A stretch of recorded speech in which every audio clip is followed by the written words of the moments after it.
Guru, how you doing? Yeah, good. We are live on YouTube as well. Okay, well, Alrighty, let's let everyone in and say hello. Sure. wonderful. As they Did arrive, that. we'll let Guru, them how you know. doing?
Hmm, I think it makes sense for us to go ahead and start, William. okay, And great. um, so, would you like to put the slide back up and I'll go ahead and start? Sure.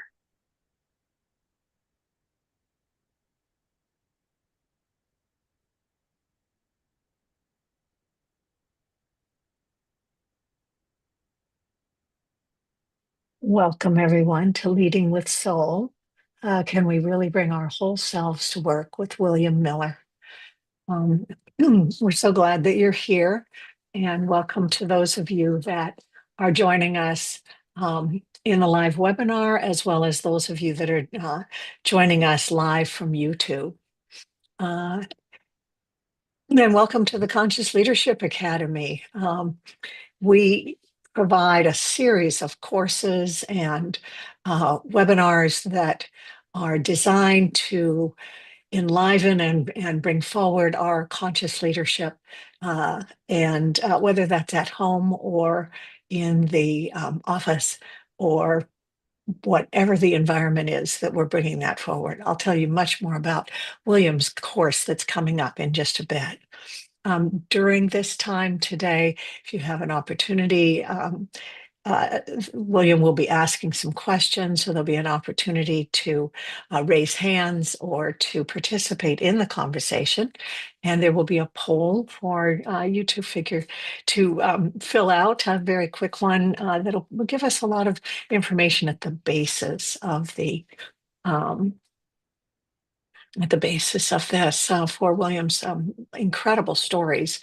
And the last thing I wanted to say before I turn it over to William is just to give you a sense of who William is and all that he's up to. William is someone I've known for 40 years, and his work on corporate innovation has changed the way we think about innovation in work and what a leader's role is in innovation. Originally, William worked with the Stanford Research Institute with the Innovation Management Program, and was the co-founder with his wife Deborah of the Value-Centered Innovation. He's published several books and is really thought of as one of the 30 top leaders on leadership worldwide.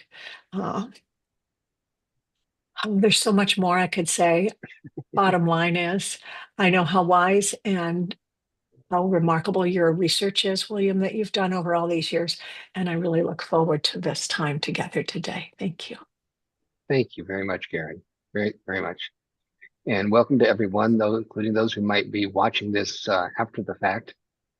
And just wanted to say, add what Karen said about 40 years, that this has been a topic around spirituality, leadership, organizations, and so on that has interested me that entire time. I remember back when I was writing my first book, The Creative Edge, the last chapter was of prophets and prophets, Profits and Prophets. And I actually wrote that as the first chapter and decided, in these times, I probably can't start that way, so I'll put it at the end. And I'm happy to say now is the time to make it the first chapter when we talk about leadership. And I'd like to embark on that by telling the story of an interview I had with Edgar Mitchell, who was part of Apollo 14 that landed on the moon. And I had the opportunity to interview him for an hour and a half about his experience there. And while we talked about the creativity it took to do that mission, what really struck me was what he said about once they had gotten off the moon and were heading back to Earth, and they saw something like this that you see on the screen. Here's what he had to say. He said, seeing Earth and the whole solar system against the background of the cosmos had a very profound effect, an overwhelming sense of being connected to all things. What came out of that experience was an enormous sense of responsibility that goes with the power of creativity. And that means letting go of fear. Automatically, that brings us this deeper sense of love and responsibility for oneself, our surroundings, our environment, and the planet as a whole. And he capped that off, as much as that touched me, with a memorable phrase. He says, we went to the moon as technicians. We returned as humanitarians. And when I think about leadership, it's much the same. We can do leadership as the technicians of leadership. We can learn ways of developing strategy, ways of motivating people, ways of doing process improvement, quality improvement, ways of doing marketing. And yet, it's missing something if you're just the technician of leadership, let's just say. It's very skilled, very smart, and yet where's the humanity? Where's the soul? And that's what we'll be going into. Is what is the soul of leadership? That is the underbelly, the foundation support for those skills that we develop as leaders, and how that can change the way we're effective in what we're doing. Now, when we talk about spirituality, we all have our own lives, our own families we were raised in, the cultures, perhaps the spiritual traditions or faiths that we were raised in. And so I'm not here to offer any definition of spirituality. It's all what you make of it for yourself. But I do want to talk about welcoming the diversity, that spirituality can mean so many different things, and that we can learn from that diversity. Just for example, in the research that my wife and I in our Global Dharma Center nonprofit did, along with two other colleagues from Denmark, Peter Pruzan and Kirsten Mikkelsen, Pruzan. So one person in our research of these executives who were willing to be totally overt about their spiritual connection and how that basically informed and guided the way that they made decisions and ran their businesses. One person said, spirituality is a deep connection with a force greater than myself, very individual, lived experience that includes both longing and belonging, expressed through love and compassion. That person's theme was oneness. Another person, he said, for me personally, it's strongly associated with Christianity. For me, it's an acceptance of the existence of God and to adhere to my religion. And his theme was love God and love your neighbor, aim for excellence. Third person said, my definition is spirituality is that each soul is potentially divine. My goal is to manifest that divinity in myself and help bring it out in every other person. And so with that, what I'd like to do is address that there are different ways that we could be coming into this conversation, and what you each might be holding for yourself. And with those, I'm going to read the statements, and then we're going to do a short poll. So for some people, they enter this conversation that we're having today saying, I feel connected to life and nature, but I don't call that being spiritual. Or I view myself as spiritual, but I can't be spiritual in my job. So I'm hungry to see how I could be. Or I wonder how spirituality can make me more successful. I want to integrate my spiritual self in my leadership. Or I see my leadership as an expression of my spirituality.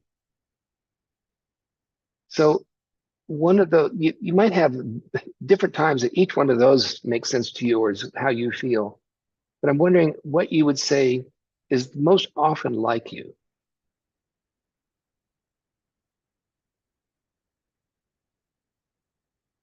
So there's a poll. I'd like you to go ahead and just click what you would have to say. Which one of those 5 is more likely?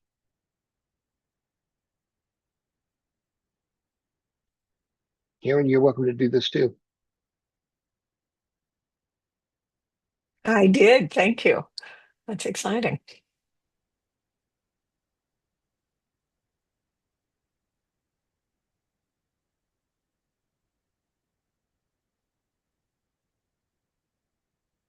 And for those of you that are watching live and you don't have access to the poll at this point, I think you can have some fun reflecting on these 5 different places that you might be approaching this from. Yeah. Right. So we have basically wanting to integrate my spiritual self in my leadership and seeing leadership as an expression of my spirituality itself as being really the top runners here. So with that, I'm going to stop the screen share for now and bring us back into the room together and to welcome Greg and Blanca. So the question is, how does this kind of starting point really, how does that could affect a leader's way of running their show, of influencing a team and the outcomes?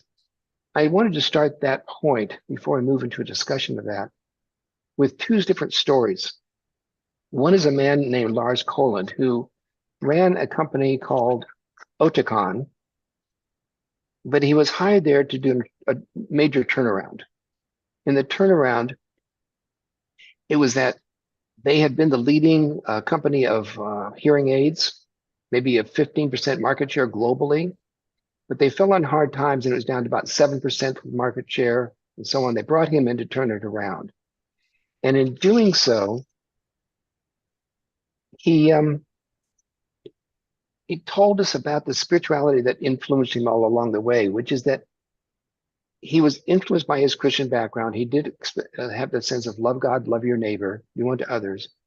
And so what he did when he had to turn it around was, first of all, realize they had to downsize. But how he did that was, first of all, to not only just pick out the few people, the dozen or so people that were necessary for the turnaround, but to say anyone over 50 would not be let go. Because in Denmark at that time, it was very difficult for people over 50 to get new careers going if they were that age and they were out of a job. He said, we're not going to put people through that after all their years of devotion to this company. He said, the people we will first let go are the ones who have the easiest chance of getting a new job of the other ages, which is counterintuitive to the normal way of saying, no, you want to keep all your best talent, let the people go who are not going to be, have a harder time to get a good job. So people didn't understand what he was doing. But when the dust settled, he also said, I will personally meet with every person that we're laying off. He says, I don't want my managers to have to go through being with them through that difficulty. That's my job. But he said, people were so amazed at what he had done that there was a spirit of coming together with the talent that was there. But he said the second step was to then build the company around a new vision. They were always known as the leader in technology for hearing aids. He says, technology is not what we're about. Let's find a new vision. And what he talked about was to help people. The new vision became helping people with impaired hearing to live as they wish with the hearing that they have. And the distributors said, finally, someone gets it. This is what people want.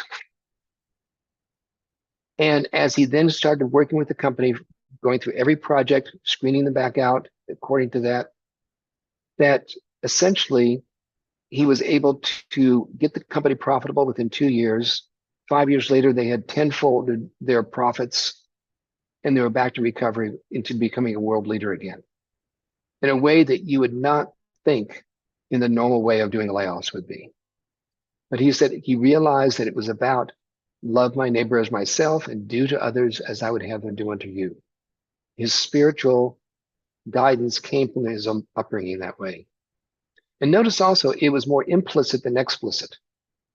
He was simply doing it. He wasn't advertising I'm being spiritual and so on. There's one other person I wanted to introduce you to. His name is Janice Webb. She was a VP at Motorola, one of my own clients as a consultant for a couple of years. So I got to know her well, got to know her people well. And her spiritual theme as we talked to her in the interview was God in everyone.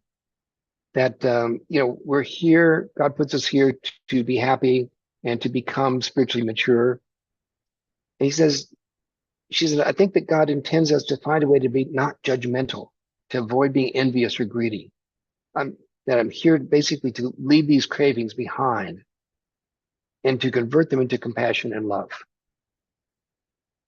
Now, I want to read to you what she said about the business as a whole. She says, a company that has soul has compassion, and a company doesn't have a soul or not. She says, yes, you do perform in a capitalistic model, but you do it with integrity, with absolute deep respect for people. It doesn't mean that you can't be tough, and it doesn't mean you can't strive for big goals, but you can be competitive, but with compassion. But if you're competitive without compassion, you will lose your soul. And this is what has happened so much in companies along the way. And so there is this notion of how the spiritual brings alive the humanity in our way of thinking about leadership, thinking about how we work with people, and so on. Janice also said that she believes that a position of power is really a position of serving the people that report to you. And that she sometimes leads them and sometimes they lead her. Because that's what it takes for people to really coalesce around true leadership. So I'd like to just stop there and just open it up for Blanca and Greg. If you'd like to share some comments, from what I've just first said and introduce here, what are your reflections? What do you pick up? Now, Blanca, how are you Well, again? first, thank you, everybody. And sorry, I was a little bit late. I had to rush home. I found a traffic jam. That's why I was like without my camera. Well, and William, I love to see you again after quite a long time. And I joined because I really believe in spirituality. And I think that leadership, I think about leadership, it has to be authentic, and authenticity has to do with spirituality. And no matter whether you are Christian or I liked very much the definitions, especially for me, the first one is the one which is most aligned with me. Mm-hmm. Thank you. Thank you, Blanca. Greg, how about you?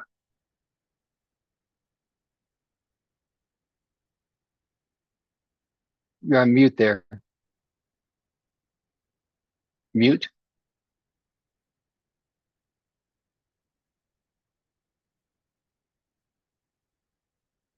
There we go. Hey, I'm unmuted. For me, a big piece is, from my perception, everybody's spiritual. Not everybody knows that. And even people who are aware of their spirituality aren't necessarily transparent about it. And a leader needs to have that transparency, which gives other people in the organization permission to exhibit their spirituality, and for those who aren't aware of it, to learn how to be aware of it. Mm-hmm. Now, when it comes, Karen, how about you? Did you have some thoughts you wanted to share? Not yet. I'm just really enjoying listening and tying the different dimensions of spirituality at another level.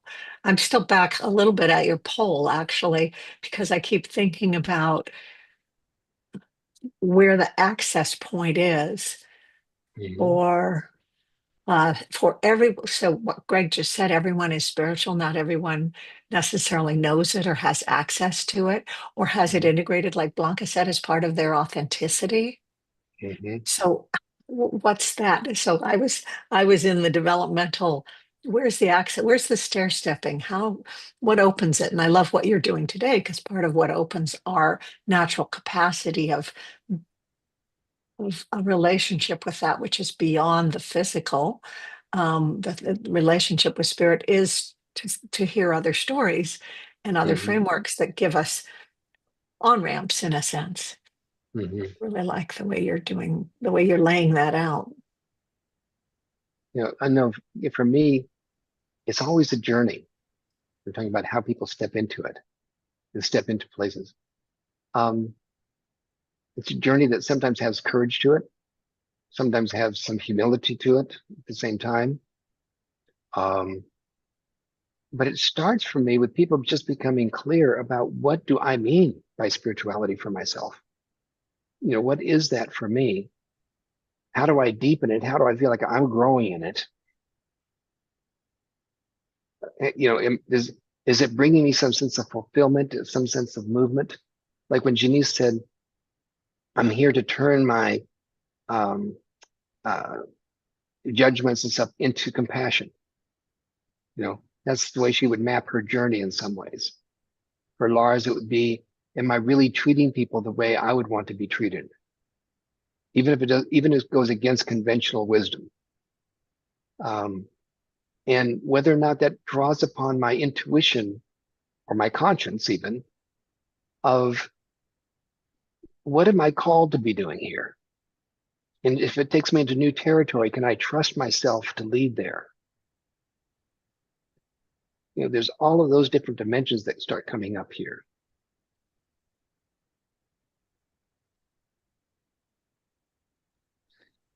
I think that spirituality has to do a lot with personal purpose. Mm-hmm. And what I think is that many people never think about that.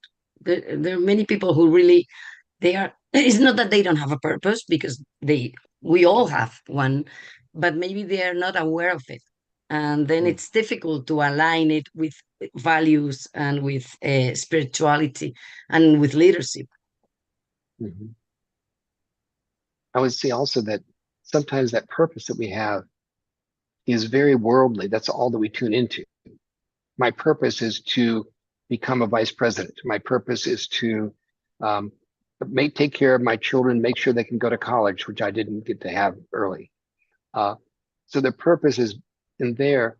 It doesn't have necessarily what is life calling for me to do? Or what is God, however you want to talk about that.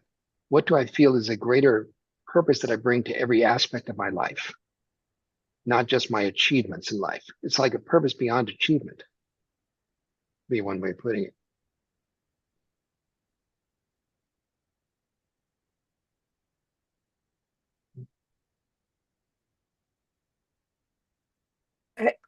It strikes Yeah. me that part of what makes it work is when it's purpose and achievement, when there's not a either or.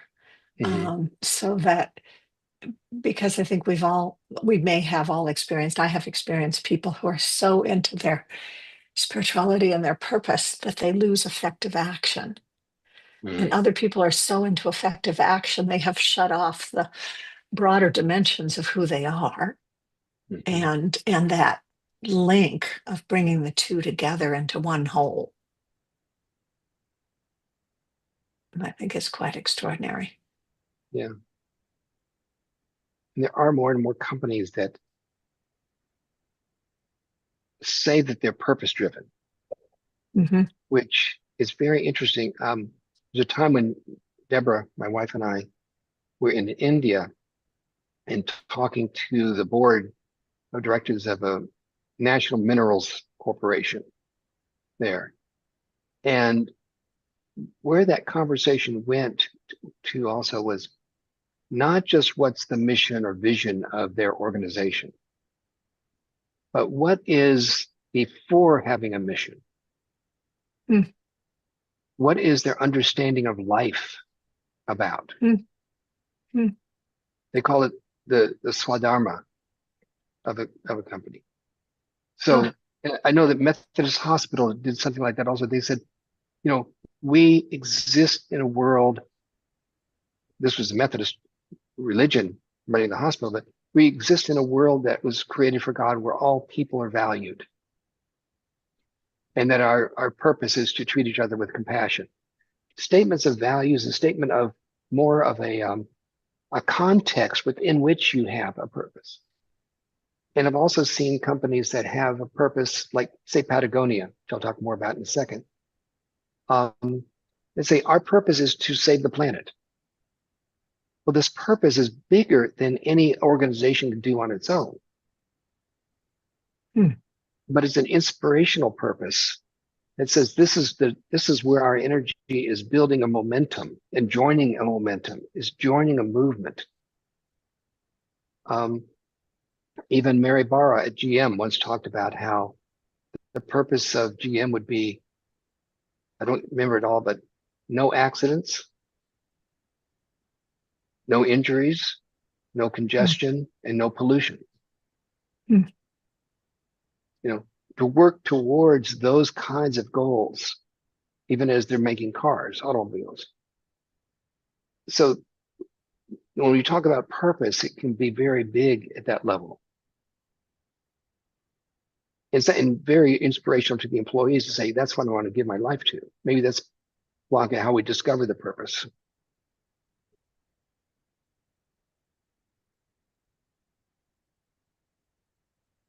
Greg, something you'd like to add here? My focus is on gaining wisdom from my experiences, whether I label them good, bad, or indifferent. I've, in my process of becoming aware, I found that any judgment I have about any of my experiences is really a judgment about myself that I need to take a close look at, see what I'm doing that I'm judging. And in that process, I've also found that anything that I have as a judgment or that is really there to help me my next step for my next experience. So I don't dwell on the past. I just go, what is the learning available here in this experience? That takes time to self-reflect on the experiences and be willing to sacrifice judgments and become aware of where I have those judgments. Can I ask you a question on that? Yeah. Do you ever find yourself judging yourself for still having judgments? There's a way that we can be critical of ourselves for not being perfect yet on this path. I find that being critical of myself is in fact another judgment. Yeah. So it's a judgment about a judgment. And sacrificing the critical and really focusing on what's the learning helps me get through those judgments. And also helps me set up the next experience to have a positive environment. You know, I have to add to that, what I have found is that when there are judgments, it's more likely to create reactive responses in a leader. In most cases, most cases that's true. Yeah. And that when you start looking at this notion of an unconditional frame of mind, meaning I'm just going to be with what is and just be with it without judging it, right or wrong, good or bad, discern what it is, but still be able to be with it with a level of peace that in an athlete we call the athlete who can be in a tense situation and have a cool, calm demeanor. So we see that in athletes all the time about their performance.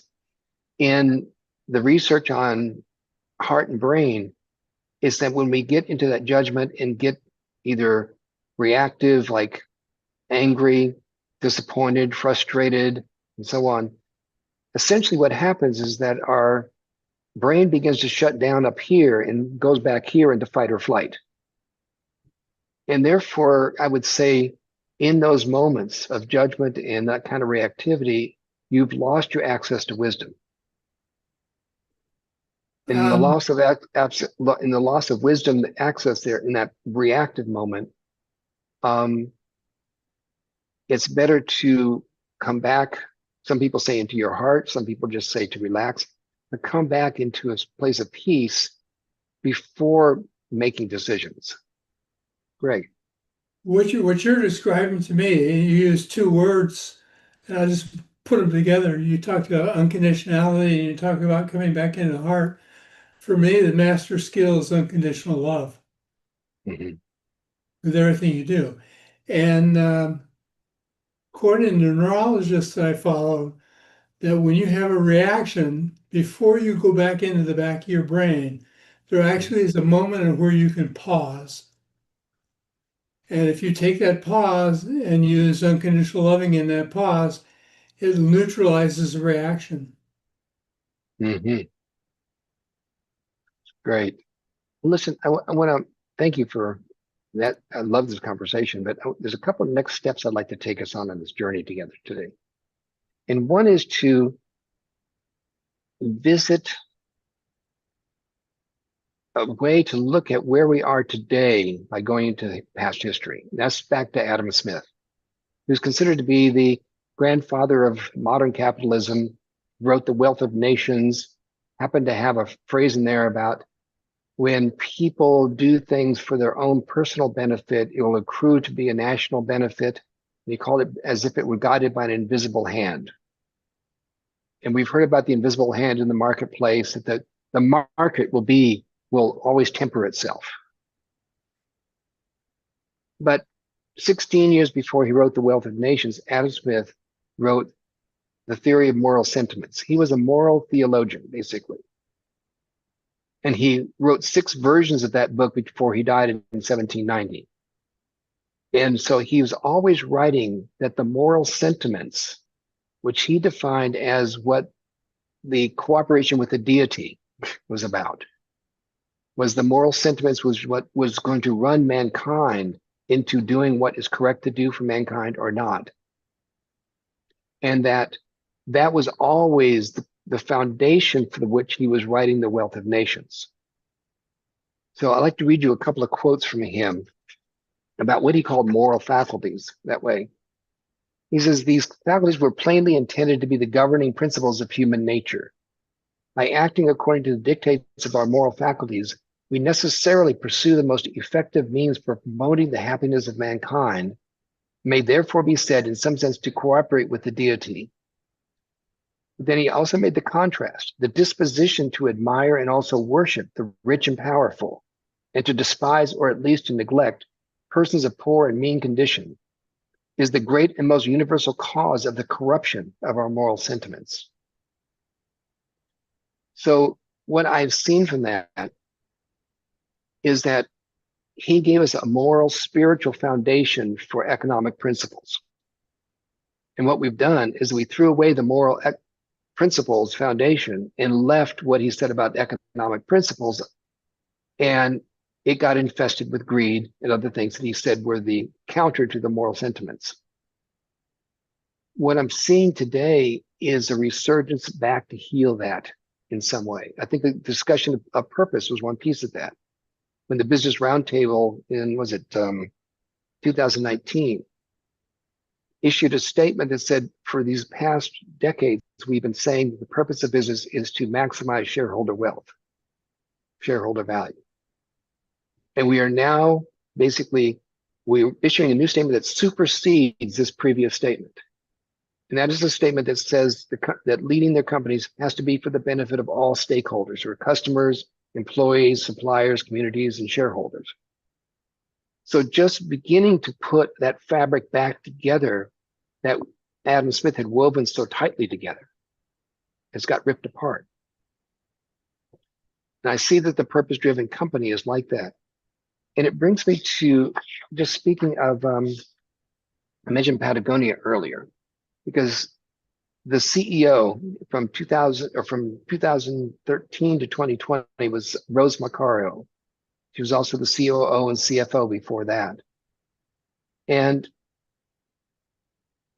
it was founded by Yvon Chouinard, I think it is, to be a company that had the mission of saving the planet, literally.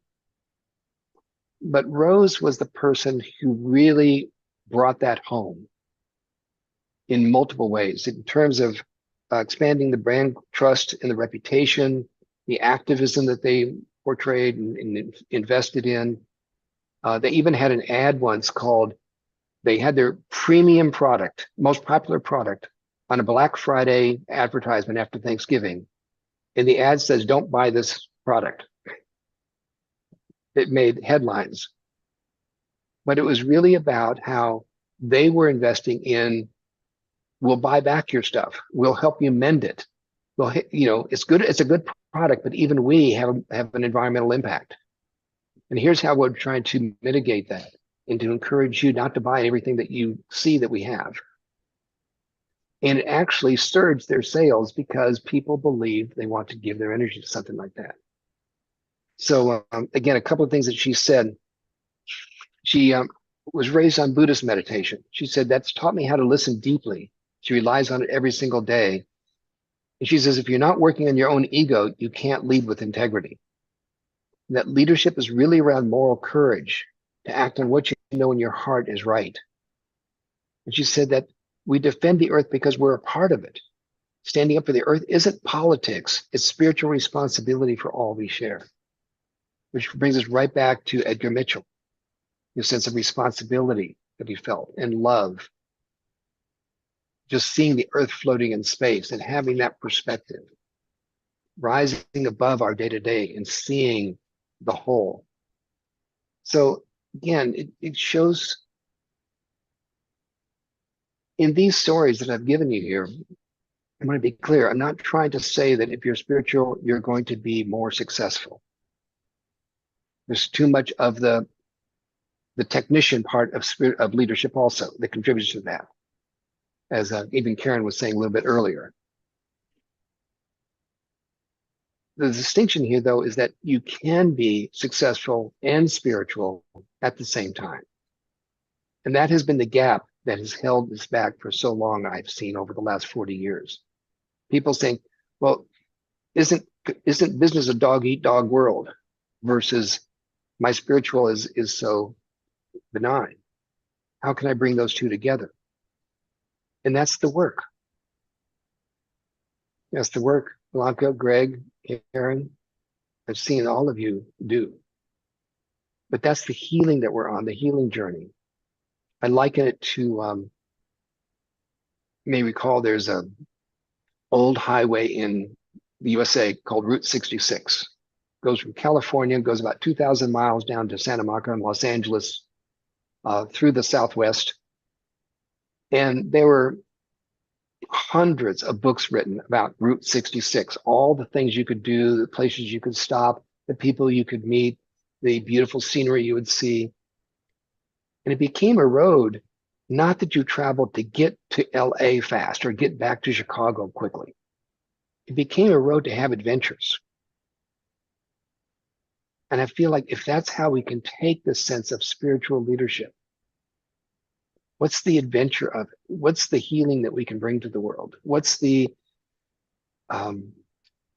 almost daily satisfaction we can get just for even a small increment? You know, you only drove 50 miles, but boy, what a great scenery you got to. Let's camp out here. So that's my sense I wanted to bring to this last part. Just to see if that sparks any further discussion right now.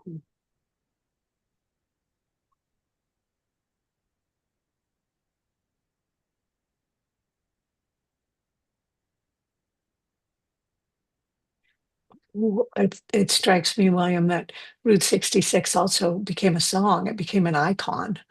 You know, it TV show. became a TV show. And that there is in my experience, there's a quality of uniqueness that you almost can't put your finger on, but that is there with leaders who have that integration of effective action, achievement, and their spiritual side, however that has unfolded for them or however they define that. Mhm. I think about a client of mine at DuPont, and or a client of mine at the local utility here, PG&E. Nobody could quite define, I'll use Claude as the example. Nobody could quite define what made Claude so effective, but they knew he was, and Mhm. they, even though there were all the politics and all this, all the stuff going on, Claude had a way where he held a center in the midst of it that people came to trust and came to work with. In fact, I'm just remembering, Claude attended the conference that you and I hosted at the International Management Institute in, I think that was 1989, Mhm. and Club Pont Soleil. He was a wonderful leader that I had the pleasure of working with for 3 years, and watching how he could stand in front of the group. His English wasn't perfect. His leadership sometimes seemed sort of awkward, but the resonance that he held carried initiatives forward in different ways Mhm. than they had been able to do before. Mhm. Yeah, Karen, it I takes. like the fact that you use the word resonance. There's so many consultants that use the word presence. And if you look at YouTube, there's about 10,000 videos that show you how to have presence.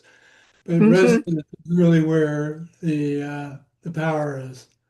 mhm. I agree. Thank you. Yeah. And some Mhm. people almost can fake presence Yeah, and don't have resonance. yeah. Mhm. Mhm. Yeah. Yeah. You know, William, you use the word adventures. For me, that's just a loose synonym for experience. Mhm. Yep. Yep. It takes the word experience and dresses it up a little bit. Yeah. Yeah. I think it goes back to what Blanca was talking about, being authentic also.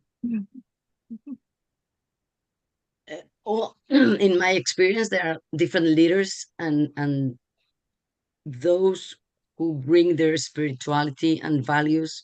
I mean, it's like sometimes, I'm Spanish. I guess you can tell for my accent, and Mhm. we've had a leadership style quite tough during some years, and now we are starting to believe more in values and in values led leadership and spirituality. But still, many people wonder: is it possible? Why these people who don't show values or kindness or I'm lacking some words, are so successful? Mhm. Always I believe this is not something that can keep growing all the time, that sometimes in some time they will fall in some way, but Mhm. it's not always like that. There are people who Mhm. lead in a way that is like they cut heads around, and Mhm. they get great achievements for the companies. So Mhm. I well, this last year I got certified as a chief happiness officer, because I really believe that people about well-being, and people who are happy or have a nice environment work better. So that's why I absolutely believe in leading from values and with kindness and with compassion. That's the Mhm. Mhm. word. Mhm. I think, Blanca, there's even a company in India, very successful software company called Happiest Minds, Mhm. believing the same thing you're talking about. Congratulations on that, by the way. That's, Thank you. Yeah. you know. So, I've been able to practice very much. I've got my certification. I studied. It's uh-huh. difficult to put it into practice. Mhm. I do it for Well, myself. You know, yeah. I really do work my spirituality and some well-being habits. But it's difficult to. One of my purposes is to spread it around in my Mhm. company, Mm. and I try. I do my best, but I still have a way, like a 66 route to Yeah. get there, Right. Yeah. full of advantages. Yeah. You know, My guess building is sorry, Will. okay, yeah, I was just going to say that just building off something that Greg, you were saying about being unconditional, and Karen, what you were saying also, that I think of it now as like when you know someone who is not they don't walk into a room and then see what to respond to, whether they're going to like it or not like it. You see them walking into the room, bringing with them an experience. They bring joy into the room, or they bring happiness into the room. They're not waiting for the room to give them that, quote unquote, give them that, or to be the condition that they would want in order to be happy. They're actually more freedom to experience what they want to experience on their own, independent of the condition. You know? And so I can see you bringing happiness into the room. And That's what I try. Yeah. And that's what Karen was saying. And that's where you get trust in a person, because they're bringing their true self in. They're not just waiting to respond to, does the world match up to the way I like? And if I like it, if I don't like it, I'm going to say so, or something. So, yeah. Karen, what were you going to say earlier? Oh, just none of us have ever done that. We've never told the world we don't like the way it's doing it. But you just made me laugh when you said that. No, I was thinking about what I was thinking about was, Blanca, I'll bet there are ways that you do bring that integrity and that sense of yourself because it's who you are, it's in your being. I'll bet there are already ways. If it's sometimes we put our focus on what's missing instead of what's already there. And yeah.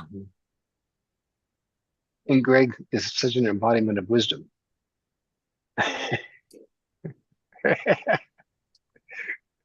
Yeah, if you You have are. enough You are. experience, you begin to get pretty wise.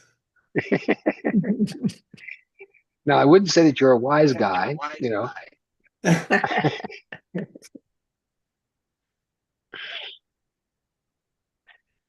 So, well, there's one last thing I'd like to do in our time today. I'm going to share my screen one more time.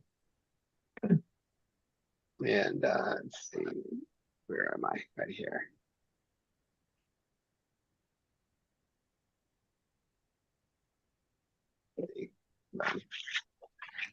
Click down a bit more. Oh, by the way, that was this was Lars and Janice and Rose that we've heard from today. Back in the time. And then here's just a short list of what are some of the challenges that people could experience, and what are some of the benefits of growing or addressing those challenges if you feel them in the first place. So, for example, doubting that you can be spiritual and successful at the same time, like Blanca, you were talking about. And the opposite of that is being able to trust in your spirituality as the foundation of leadership. So, in the first two on each side is more to do with inner work, in a sense. And the last two are more about how you're bringing that inner spirituality into the world. You know, talking about energizing and manifesting positive positive future, or bringing people together in heartful, meaningful collaboration, and feeling the strength to bring it out into the world. The first two are more of building that trust in yourself, that confidence of your spirituality. And just wanted to see what you might add to this or might comment on.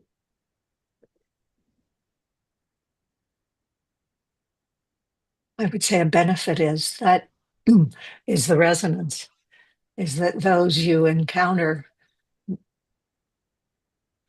potentially can make different choices for themselves. Mm-hmm. I remember running a big EPA meeting, and one of the participants was a new lawyer, the head lawyer that had just started at the EPA Region 9. And when he spoke in the circle, it changed everything. And he, afterwards I said, "Who are you? What do you do?"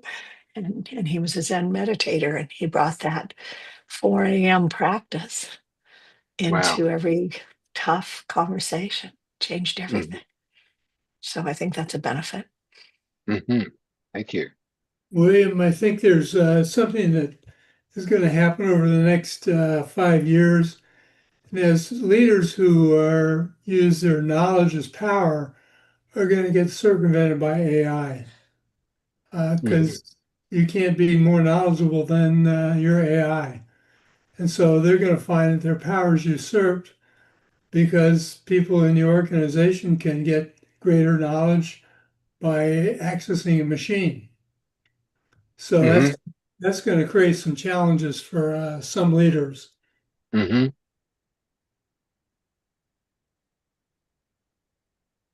And add to that the power by position or personality might face some difficulties as well, as you're talking about that. Yeah. Well, if you work on position and personality, you're working on a lower level of consciousness. Mm-hmm. Certainly not, your authentic resonance.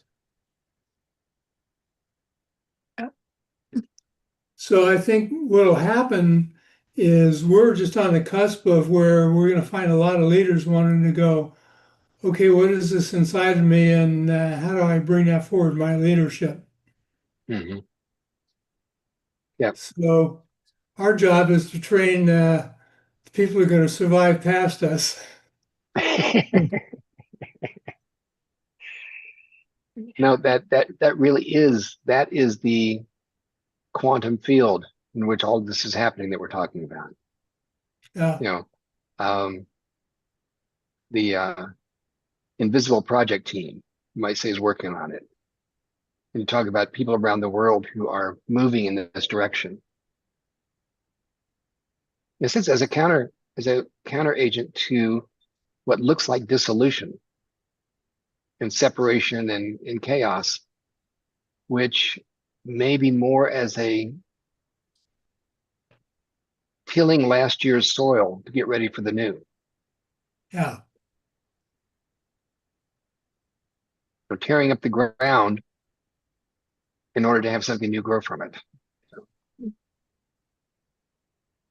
Blanca, how about you? Any other thoughts here? I was going to say thank Just you to about Greg on. for bringing this topic. I think that with the AI, we will need much more spirituality and values in the workplace, in the world and in the workplace also, because it's true, a machine will do many of the things that we can do with our knowledge, our technical knowledge, but not with our feelings and with our values.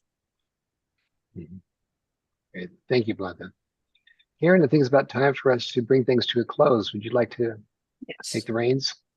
Yes. Thank you so much, William. Thank you. Would you move to the next slide there? And Yes. I want to acknowledge this conversation today. Every time we speak and I hear you speak, I discover a new possibility, a new way in which I can more fully ensoul my own spirituality in everything that I'm doing. I can discover again and again where those polarities are that I've let in. So thank you. This was a very interesting and invigorating session, and all these stories that you have that are make it so real. I do want to let you all know that there are at the Conscious Leadership Academy website, consciousleadershipacademy.org, there are a number of courses coming up. First and foremost is William's course, which starts January 20th on reclaiming the soul of leadership. It's an extraordinary course, and I invite you all to go in and explore that more fully. He's got quite a bit of description on there. And we have a couple of these kind of free webinars that are available as well. I'll be leading one on the many facets of our wisdom next Wednesday, the 10th, an hour earlier than this one, so 9 a.m. Pacific time. And would just love to see any and all of you there. We're going to have a lot of fun exploring wisdom, the specific aspect of wisdom. And I know all of your expertise would be marvelous to weave in. And Regina Brand and Roberta will be leading a session on December 12th. They've called it For the Daughters to Follow, and they're really redefining feminine leadership from performance to belonging. And during that session, they'll be exploring where do we still feel the need to perform, and where do we feel the ability to belong. So there's just so much. And on the CLA website, there's many articles to read. There's some live videos. Just really want to encourage you all to sign up and join these different things. Many of them are free, and really use this as a resource. Follow us on LinkedIn. We have a lot of good articles and activity going there. I think that's it. Anything else that just welcome to all of you that are live here today in person and on YouTube, and welcome to all of those of you that are watching the recording. And we're so glad you were here. Thank you, William. Thank you for your experience and enlivening understanding of this broader self that we can bring. Thank you. I'm really happy to be here, and thank you so much. Thank you so much. And Greg and Blanca, thank you for being here for this conversation. Thank you very much. Thank you. It has been a great conversation. I think you're doing a great job. It's good to see you again. Blanca was Yes, great to see you. Say hi to Deborah. yes, will do. Yeah.